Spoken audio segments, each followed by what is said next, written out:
Hello everyone, Derek here with Get Lost Trails. Welcome back to the channel. In this video, we'll finish up the Big Bend Texas BDR-X, leaving Van Horn to ride Section 5 to Alpine, then Section 1 on back to Big Bend. Along the way, we'll attempt to shop at Prada before riding some pretty fun pavement up to an observatory to see some telescopes. After that, we'll make a stop at historic Fort Davis. We'll grab some more gas in Alpine before starting south a little ways into Section 1 to camp one last time on the trip. Finally, we'll be headed back to Big Bend National Park and ride the harder portion Old Ore Road to finish up this journey. I hope you enjoy the video. Thanks for joining me. Well, good morning everyone. It's about 7:30 here in Van Horn. Sun doesn't come up for about another 30 minutes. 7:58 I think is the official time today here. Pretty chilly out there. It's 28 degrees and it's not expected to warm up too quickly. I think forecast was 33 degrees by 9 a.m.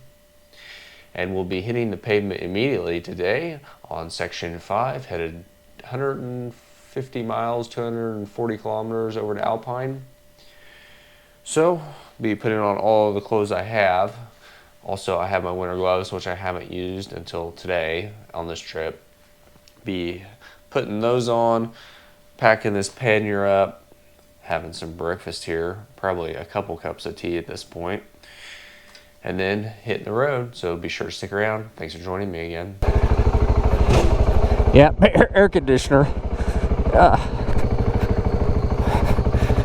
Of course, I'm sweating. But yeah, I should have got gas last night when I wasn't dressed up like an Eskimo, but I forgot. So we'll go take care of that.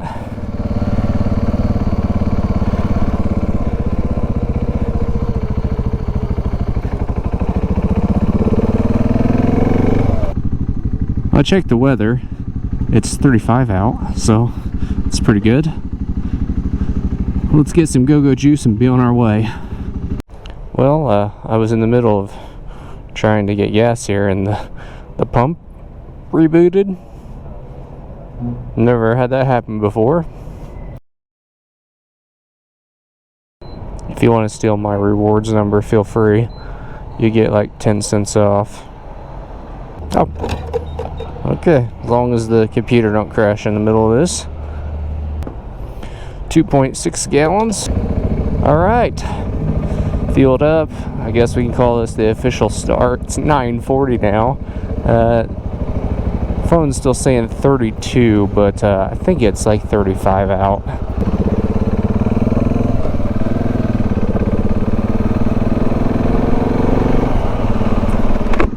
So we are going to Marfa, but not for a while, not in 74 miles. Taking a long way to Marfa. Now the speed limit, once we get out of town on this road, I think is like 75. We won't be going 75. I mean, I wouldn't go 75 even if it was warm, not on this thing. But yeah, we'll see how we get on here. Gonna retrace a little bit of this that we drove last night, of course, and then get down there and head off into the mountains. My phone is so cold it stopped charging. I'm not doing too bad. I'm doing 65, 70 across here. I'm sure this isn't the longest straight road in America, but it's pretty damn straight and pretty damn long right now. Now, you can't come across here without stopping at the Prada store, right? That's mandatory. For those not familiar, this isn't a real Prada store. It's a permanent sculpture, a bit of pop art, I guess you could call it, created in 2005 by a pair of Scandinavian artists. Interestingly enough, it does contain some real Prada products donated by the company. I'm riding the Texas BDR-X. It's like a 500, 600 mile loop, I forget. There's a movie I watched, it was a series where two guys had those and they went all the way around the world. Yeah, it's crazy. Yeah.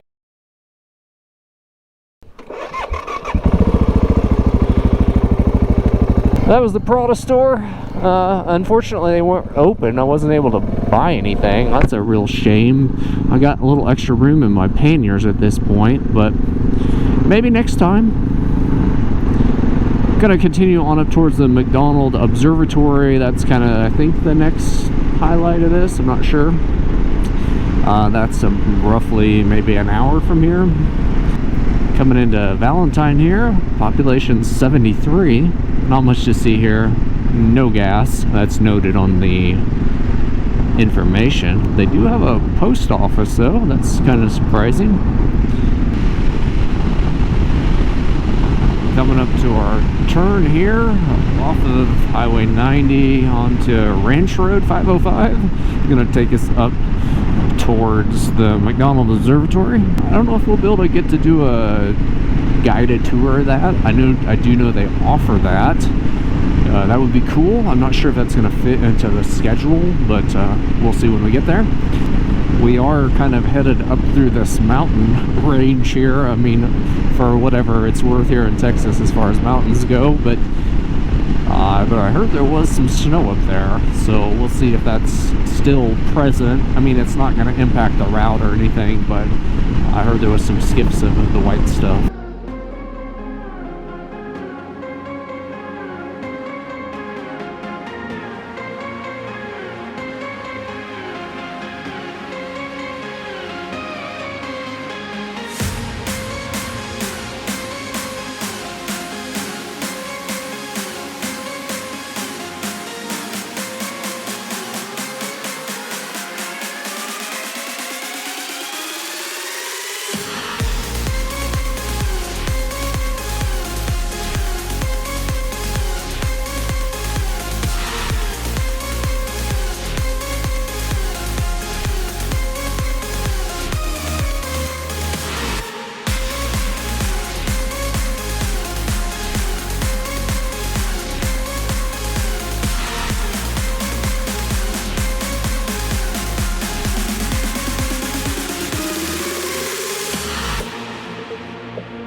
Some snow along the road and maybe some patches of stuff there that might be a little slippery. I don't know. Don't want to find out.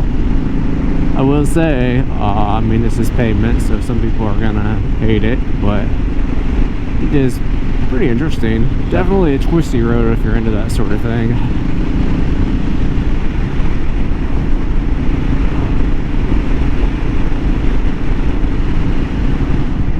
So off on top of those mountains, I guess that's what they're called. These are the Davis Mountains.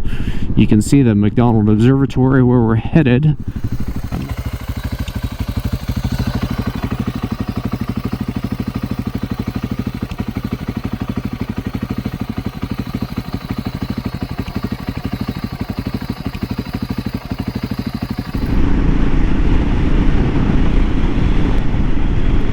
Gonna take this little detour. It's really not even much of a detour. Spur 78 up to the McDonald Observatory.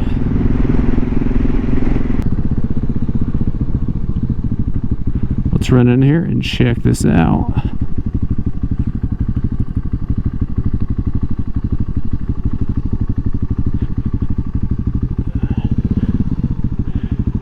Went into the visitor center there and signed up for the self-guided tour.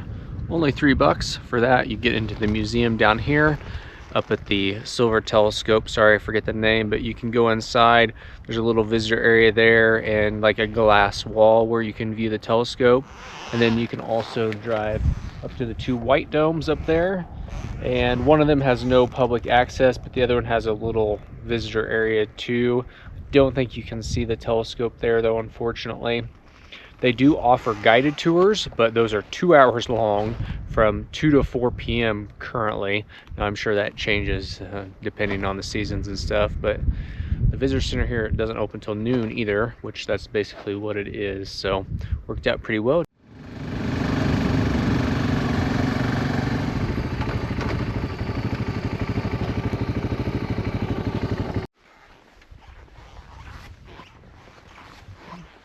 Up here at the Mount Locke summit, you have the original Otto Struve 82-inch or 2.1 meter telescope that was constructed in the 1930s. And we have the larger Harlan J. Smith 107-inch or 2.7 meter telescope that was completed in 1968. The only public interior access up here is a visitor's lobby in the Harlan Smith Telescope. Unfortunately, without booking a tour, you can't normally see these telescopes. However, I really lucked out. I was walking away, a guy came driving in a car park, got out, and started yelling at me. And I thought, oh no, what have I done now? And it turns out a really nice guy that just wanted to offer to give me a tour of the Harlan Smith Telescope. Yep, Presidio. Yeah. Actually, I watched that guy from the Google Earth. Yeah. Get a better view of it. The Harlan J. Smith 107, or 2.7 meter, probably better. It's a 80-ton broken Schmidt Cassegrain telescope. The dome itself is a 220-ton enclosure. It's pretty cool. Is this all original? Most of it is. I mean, other than maintenance. Yeah, all maintenance stuff. stuff. Yeah, mostly all the heavy mechanical stuff. Everything is still minus 270 degrees Celsius. Yeah, was there a tank of liquid nitrogen outside? Was that this building? Yes, that will keep a few of our other instruments. Your ride, be safe. Yeah, absolutely, man. What was your name? Joshua. Josh, nice to meet you. I appreciate the tour. Yes, sir. What was your name? My name's Derek. Derek. All right, man. Thank you. Hey, we got to see a telescope. Josh, such a nice guy, yelled at me, flagged me down, took me up for a tour, an unscheduled, unexpected tour of the big telescope. So that was pretty cool. Definitely a wealth of information that goes well beyond my knowledge.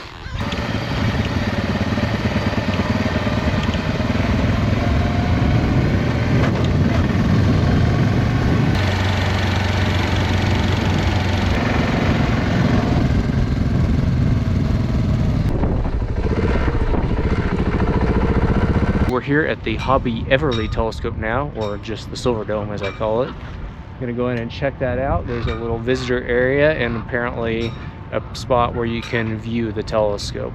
Now, I don't really know that much about telescopes, so all I can tell you is this looks much different than what we saw in the other building. We're gonna head on down the road and continue this BDR-X and get to Alpine, hopefully. It's probably after 1 o'clock by now, I'm sure.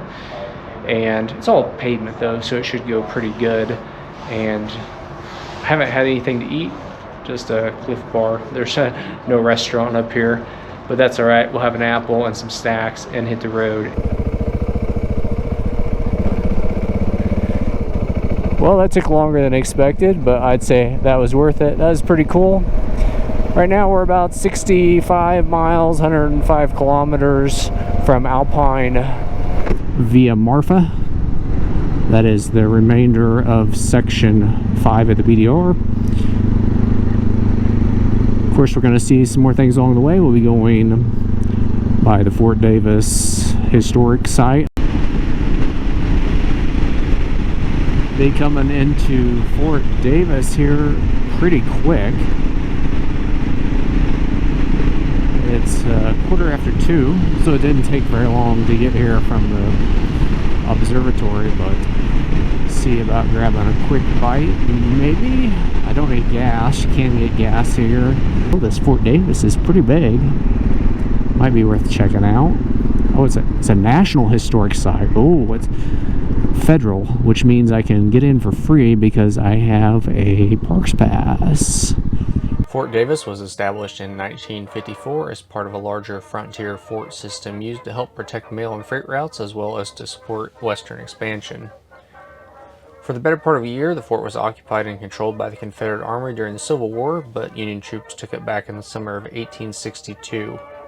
As years went on and conflicts with Native Americans were controlled, its role became less important and it was shuttered in 1891 as forts consolidated. In 1961, it was designated as a National Historic Site under the purview of the National Park Service, who helps to maintain and preserve it to this day. Well, that was pretty neat. I spent about 30 minutes there, and I didn't really even scratch the surface of that. You could spend half a day there if you wanted to or had time. It's pretty cool if you're into military history or really just early United States history and Western expansion and all that. So We're gonna go on into town here, just right there. Grab a slice of pizza. I hope to tide me over until supper. So the directions to Hunt Brothers Pizza, which is normally something you just find at a gas station, brought me to this grocery store. So let's go inside and at least see if we can find something to eat real quick. Are you guys like out of sliced pizza for the day, or? One thing about it, at least I know it's fresh. I had to wait 10 minutes because the other pizza was timed out. She wouldn't give it to me. I'd like to be back on the road.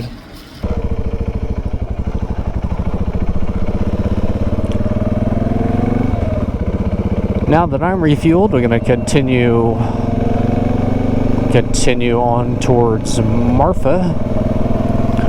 Imagine that'll be our next stop. I don't expect this portion to be overly exciting, but if there is, I'll be sure to bring it to you. Well, coming into Marfa here. I'm sure there's like a downtown to this place.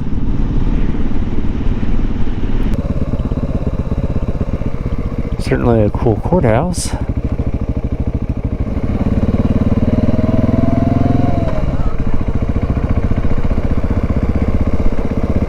So I think it's supposed to be kind of like a hip, eclectic place. Somebody in the comments will tell me what it is, but yeah, I'm not really gonna go in anywhere here. So if you were hoping for like a full-blown Marfa tour, that's probably not gonna happen. But I'll drive around a few side streets for you, maybe find something interesting. Hey, there's a bike. I'm sure there's some galleries and things like that. It's Marfa after all, but I'm not really, I like art, but I'm not gonna get off and walk through galleries in this. Yeah, and I got enough walking in at that historical site anyway. But yeah, we're gonna continue on towards Alpine. Well, we gotta stop and check out the Marfa Lights viewing area. Now, we're not gonna see any lights today because the sun's up. It's probably not something that I would buy into, but you know, each to their own. It's kind of cool there's a rest area here because I could take a leak. The lights of Marfa are an unexplained phenomenon that have actually been seen or known about for hundreds of years, even before white men, the Apache, had saw them and thought they were stars falling to Earth, I guess. Nobody's really been able to explain that ever since. Yet apparently they exist. If you want to come out here after dark and try to see them.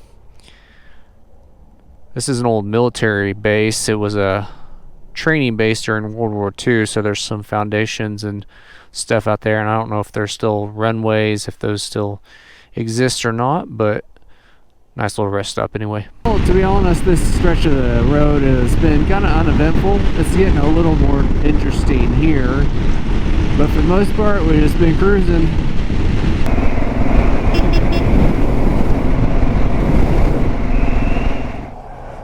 Time for more go-go juice.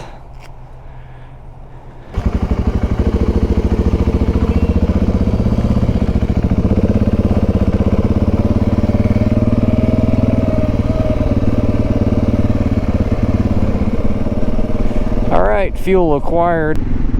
On section 1 of the Texas BDR-X now. Takes you here from Alpine down to Big Bend National Park. Of course, we're not going all that way tonight. It's 4:30, just a little after.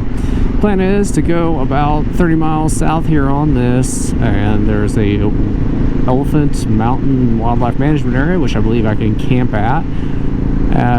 Shouldn't be too bad. It's just pavement to get down there, and part the way down section 1, ready to continue and finish up the BDR-X in the morning. We'll see you here in just a little bit to set up camp. Maybe we'll get in tonight before it gets dark. It's kind of tough this time of year because the daylight hours are so short, but it is 5 o'clock right up.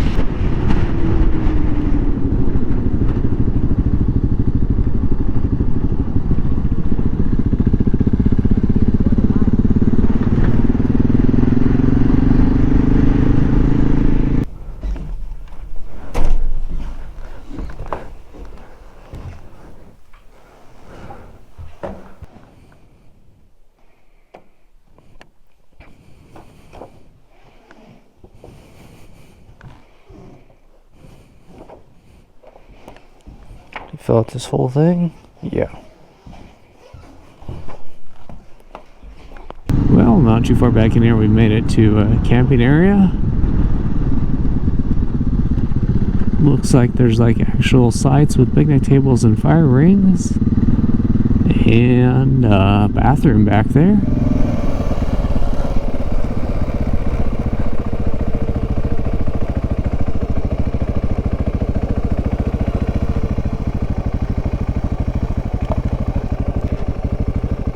I bet that's in rough shape. I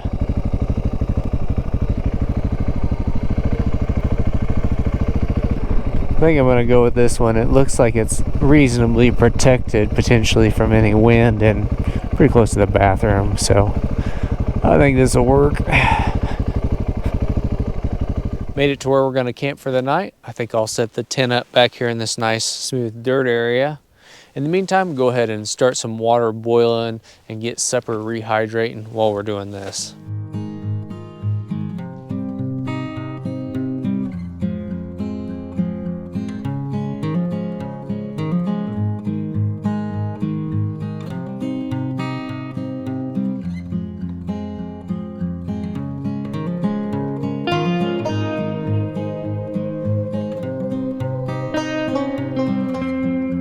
We just eat the first thing we pull out. How about that?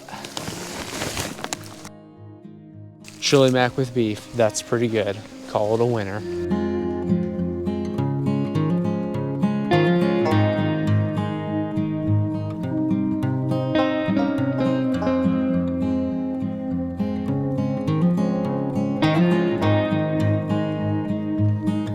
Want to be sure to stir it up and get some of that water to the bottom. Otherwise, you'll find dry powder when you get to the bottom of the pouch. All right, 8 to 9 minutes, we should have chili mac with beef. Although anybody that's ate these knows it really means more like 10 to 12, probably. Well, the sun is setting on another successful day here on the Texas Big Bend BDR-X. So it was a pretty good day. All pavement, yeah. But the stops are pretty cool. I mean, the observatory, which I really lucked out there, to be honest. But that fort, historic fort area is really cool. You could spend a lot of time there if you wanted to. Marfa, you know, I could take it or leave it, I think. The Prada store is funny and cool, but you don't really have to go to Marfa to see that because it's before you even turn up to go towards the observatory. You could spend some time walking around there if you wanted to in Marfa, but yeah, it's all right. Sometimes you just want to get on to the next place. Made it on over to Alpine, finishing up section 5 there. Did the first 30 miles or so to where we're at here to spend the night. Tomorrow we will finish up the BDR-X, close the loop, complete section 1. Going to take us on down this road towards Big Bend, cut through over towards Terlingua Ranch, and that dumps you in just south of the Persimmon Gap Visitor Center, an entrance there into Big Bend. From there, you can stay on the pavement or you can take the optional harder route, Old Ore Road, which we will do.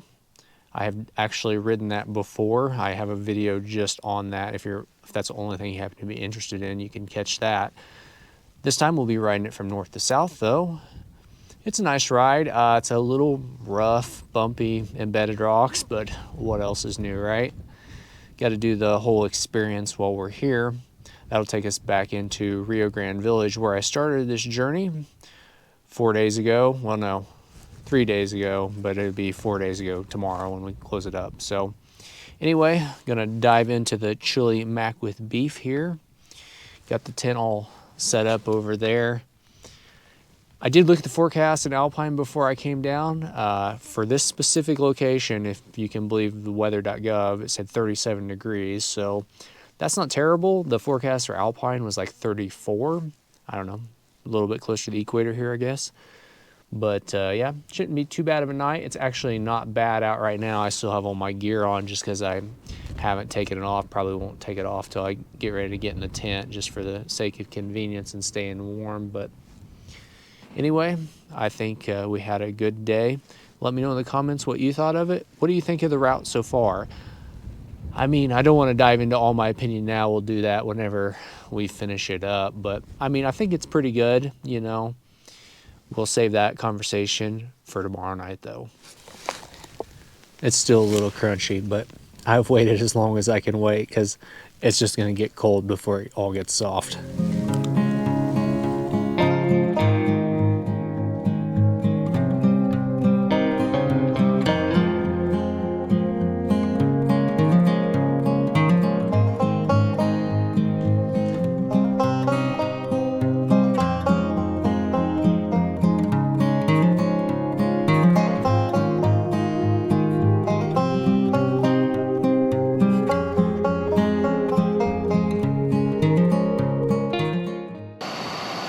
It's about 8 o'clock.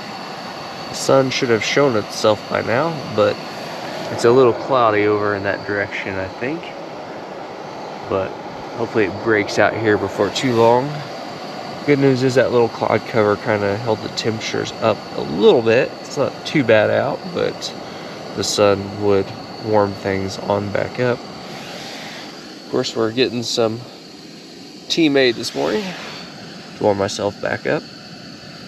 You can see my breath, so what's that tell you? And then, of course, I'm gonna pack up camp and finish up this Texas BDR-X, doing section 1, taking us to Rio Grande Village.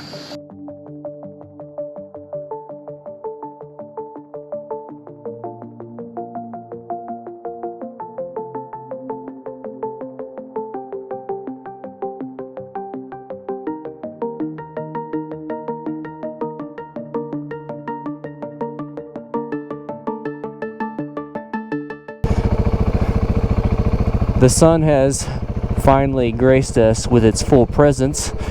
Turned out it's quite a beautiful morning right now.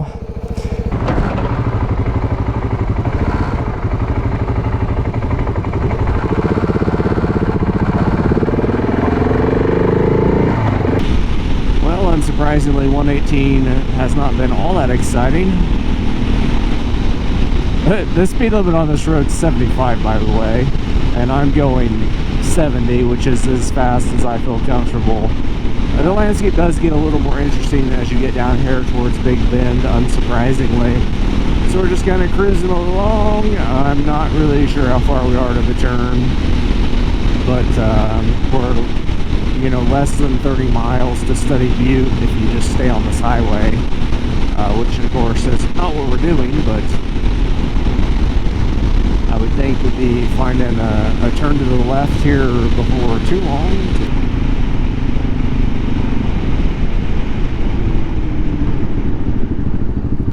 Alright, 16 miles over here to Terlingua Ranch. Now, I don't know how much of this is paved. Maybe it's paved all the way there. It's not on the other side, I don't think. Now, this is not to be confused with the portion that they had to remove that goes through Terlingua Ranch in section 3.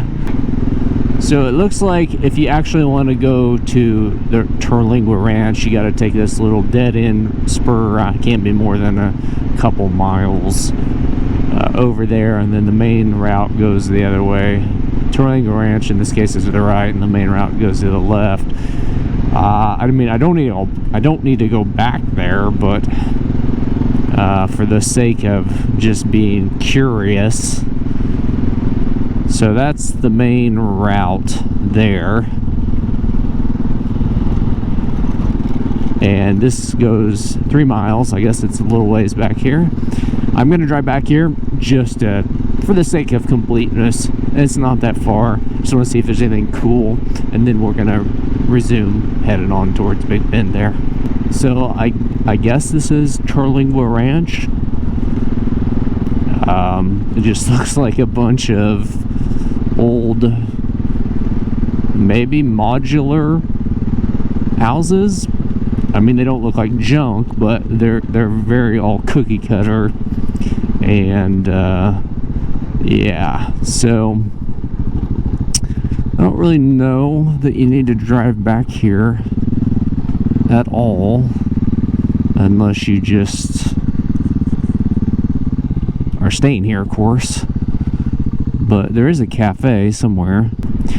It's not like you're going to come back in here and see some great historic property. I thought that might be the case. I mean, it might be historic to some extent, but yeah, I don't think it's worth the 3 miles to go out of the way. 6 miles round trip. Coming up to the turn here, right back where the pavement ended.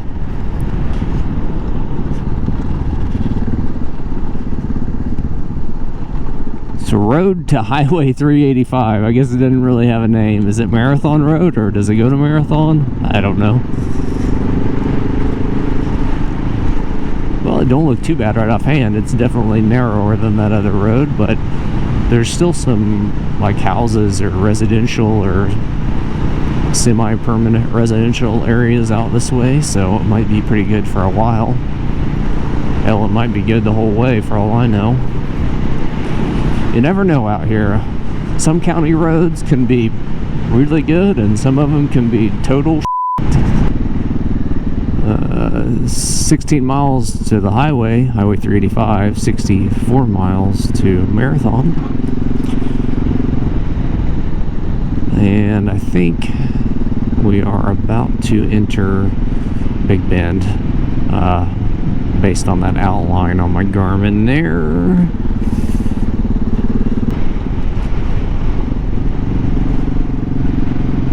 Oh yeah, here we go. This is the park boundary. We're back in Big Bend National Park where we started this journey. Now we got a little ways to go yet to finish it up, including the alt-hard section Older Road. Let's get this underway and maybe we'll be done by mid-afternoon. We ought to be. And we can go reward ourselves in some fashion.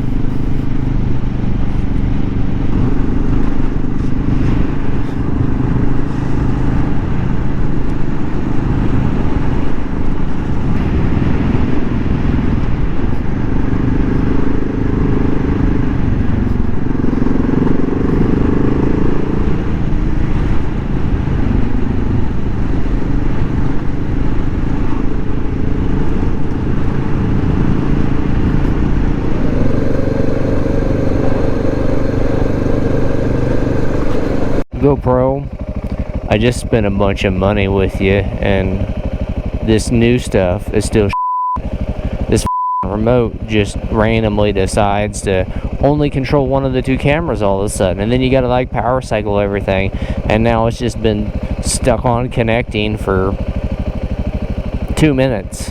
That's a second old abandoned ranch property that I saw. It looked kind of like a road. The other one had a gate on it. We couldn't get up to it. I don't know about this one.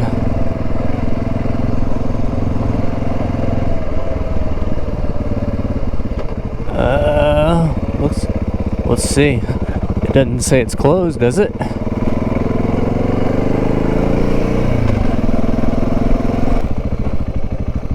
It's just kind of an old dump.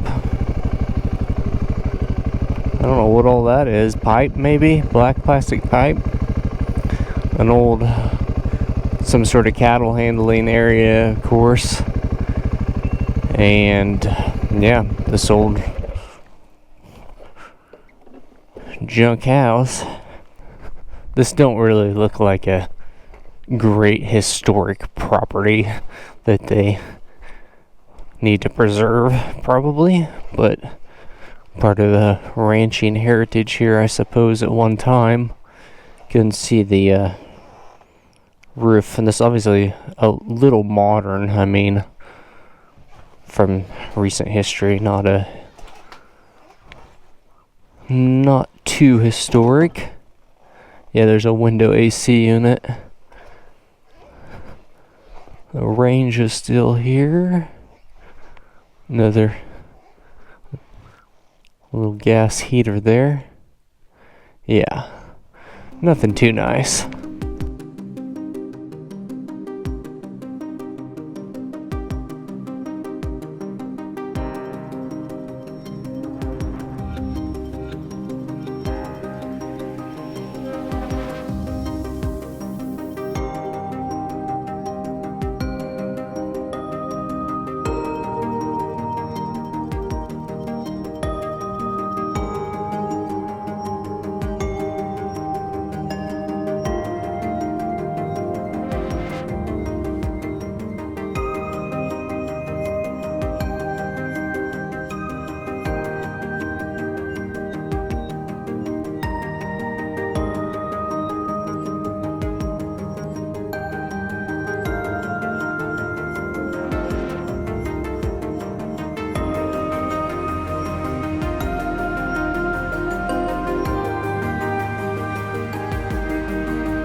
Yeah, now this is kind of what I remember about Old Ward Road, was this embedded rock stuff, which isn't too bad if you pick your line on the bike. You can avoid most of it. Oops, didn't quite get that one perfect, did I?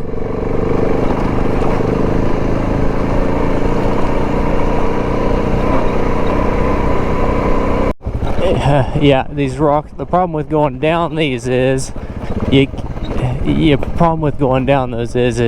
lot of times you can't see where the best line is until you're already dropping off of it. That's second gear, I don't want that.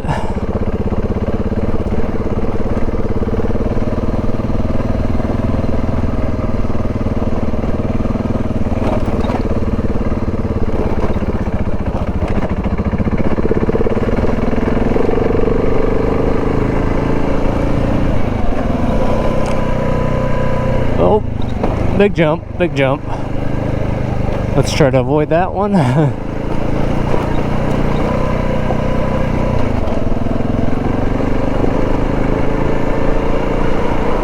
Undoubtedly, Old Ward Road's going to be the most interesting part of Section 1 here, so you'd be remiss to skip it unless you just feel like you can't do it. And I'll tell you, I don't really think it's that hard. There's a few technical sections for sure, just mostly like a few of those rock ledges and stuff. And if you pick your line, it's not that bad. And it's kind of rough, embedded rock and stuff. I don't remember it. I've ridden this before, and actually it seems like it was worse last time, but I'm sure it's the same. Maybe I'm doing better, but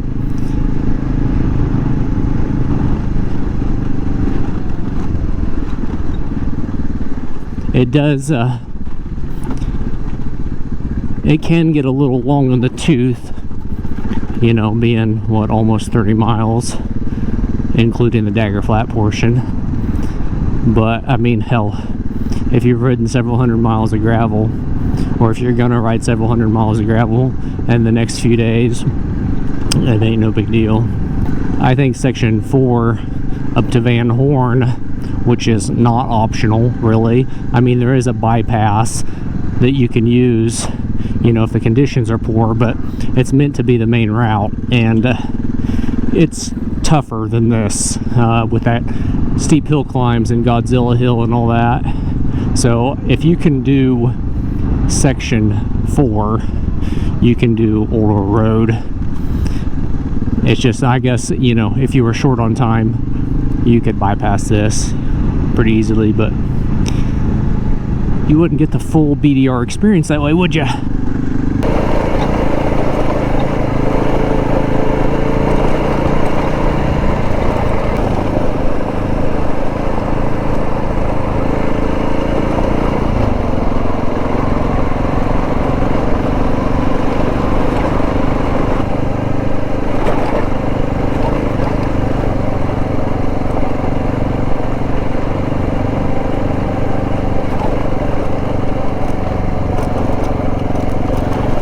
Government truck. It looks like the vibrations over the past few days have gotten to the blinker a little floppy. I think I got some spares, not with me, but back at base.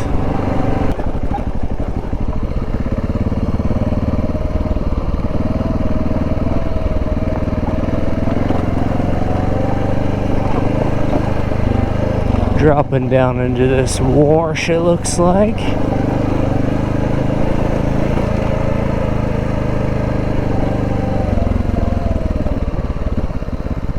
Yeah. McKinney Spring, I don't know, I think that's a camping, backcountry camping site. Reservations required.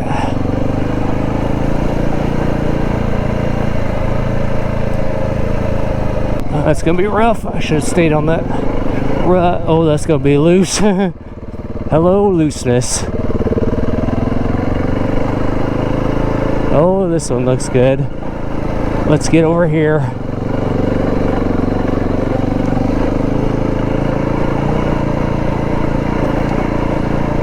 Okay, pick your line, Derek.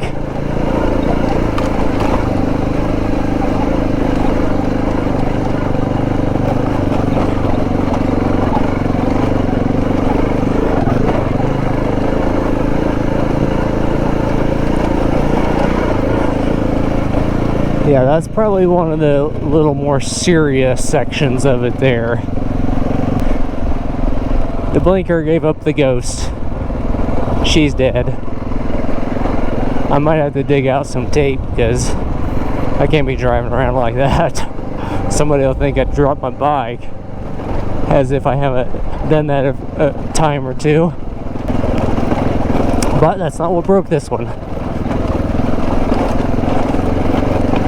This will shake all the bolts loose, let me tell you. We've got to do a little 15-minute repair while I have a snack, because I can't have that blinker flopping around like that the rest of the day. No worries, I think we got a way to fix this issue.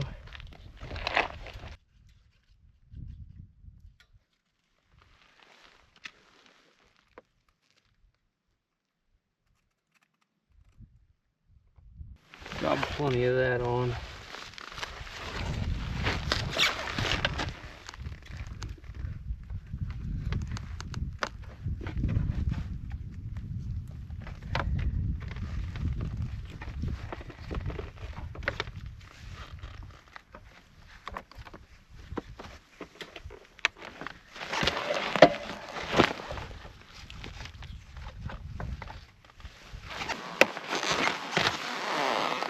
That should work for now.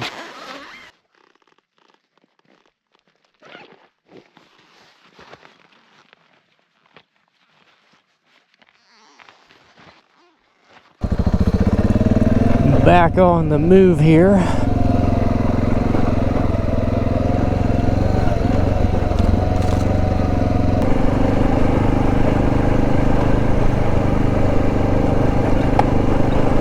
Definitely this side looks better.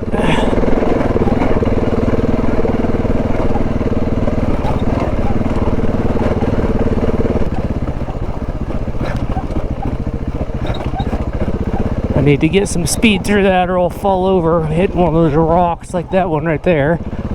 So now if you just go flying through here and you hit all that wrong, might make for a bad day.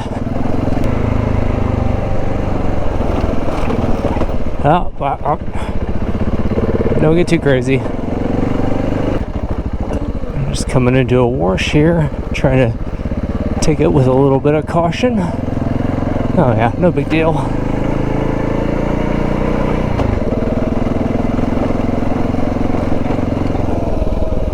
Yeah, oh, we do got to come up out of here though, kind of hard.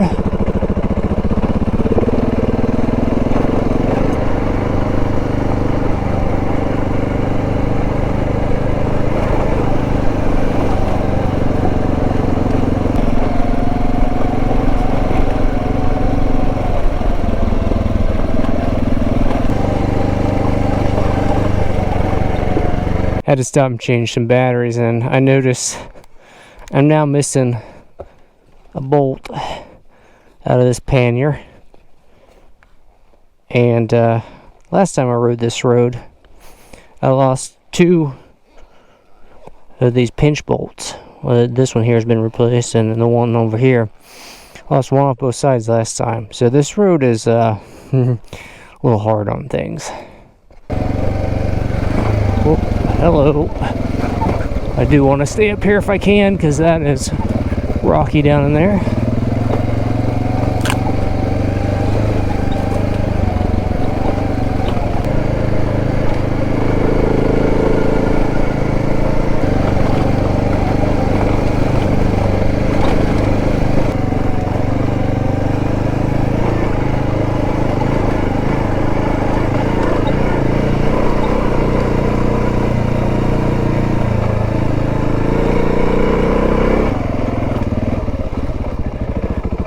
Alright, what's the best avenue here?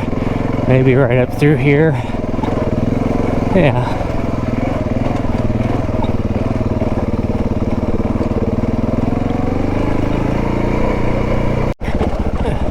Yes, one more rough section here before we can get out of here. I forgot how rough this was. Remember at the beginning I thought, oh, this isn't as bad as I remember it. Well, It's because the effect is cumulative. You know, you don't think it's too bad, but then you bounce over it for 30 miles and it's like, oh god. I'm not saying that's not worth the experience. It's worth the experience, but I'm just forewarning you. Up over this hill and you're back on the pavement. That's Rio Grande Village Drive, or whatever it's called technically.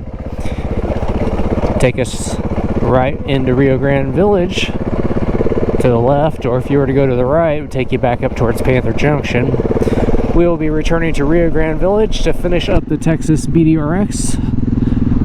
Close the gap where we started 4 days ago.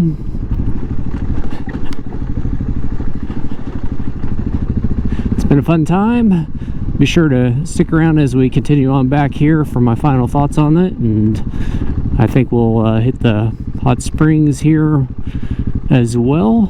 Always a good time, and definitely you owe it to yourself to do that after that experience.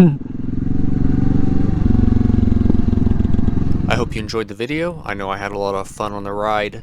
The main route is listed as 618 miles or 989 kilometers. I logged right at about that with 622 miles or just under 1,000 kilometers. This is the first time I've been able to ride an entire BDR route, and I think the loop format really enables that. I've ridden several portions of other BDR routes, so I have some points of comparison, but the BDR-X is a little different style, of course. I think you'll certainly hear some moans about the amount of pavement in the route, but overall I really think it was worth it. Made a good blend of riding and offered some relief from some of the gravel sections. For me, I think the most interesting portion is probably section 4. It's got a pretty good sustained amount of gravel riding and those hills along the river. Definitely scenic in there. Section 2 is also quite interesting, especially when you include the alt-harder Black Gap portion. I almost didn't make it through there on the first attempt, but I did make it in the end. And I'm sure I'll probably pass back through there again someday to try that again.